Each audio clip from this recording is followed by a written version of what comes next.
तुम्हा सगळ्यांना आज एक जिव्हाळ्याचा प्रश्न विचारायचा आहे. ज्या भाषेने तुम्हाला बोलायला शिकवलं, जगायला शिकवलं, ज्या भाषेने तुम्हाला संस्कार दिले, ती मराठी भाषा, माय मराठी, आज आपल्याच राज्यात म्हणजे महाराष्ट्रात पोरकी का होतीये. गेल्या 10 वर्षात हजारो मराठी शाळांना आणि जिल्हा परिषद शाळांना टाळं लागलंय. सरकार म्हणतंय पटसंख्या नाही. अरे बाबा, पटसंख्या कशी असेल जर तुमचं लक्षच नसेल तर. जेव्हा तुम्ही सरकारी शाळा वाऱ्यावर सोडता आणि कॉन्व्हेंट आणि प्रायव्हेट स्कूलसाठी तुम्ही रेड कार्पेट आथरता, तेव्हा मराठी शाळा मरणारच ना.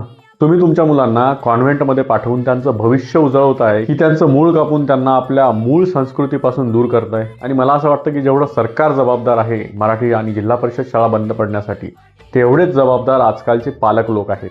इंग्रजी ही फक्त भाषा आहे, बुद्धिमत्तेचं प्रमाण नाही.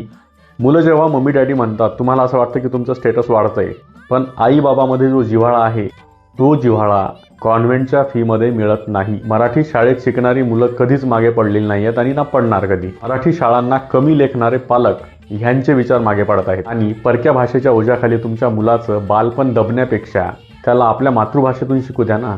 आणि मराठी शाळा बंद पडायला जेवढं सरकार जबाबदार आहे, तेवढीच जबाबदार आहे ती म्हणजे आपली इंग्रजीची हौस. मी कधीच भाषावाद किंवा प्रांतवादाच्या भानगडीत पडणारा माणूस नाहीये, पण मला असं वाटतं की मराठी माणूसच जर मराठी बोलायला मागे पडेल तर मराठी भाषा कोण टिकवणार. बोटावर मोजण्यासारखी अमराठी लोक असतील की जे लोक मराठी बोलतात, आणि मी कितीतरी लोक तुम्हाला दाखवू शकतो की जे मराठी आहेत पण जेव्हाही कधी भेटतात त्या बाई कैसा आहे, इथून सुरुवात होते. हा विनोदाचा भाग बिलकुलच नाहीये.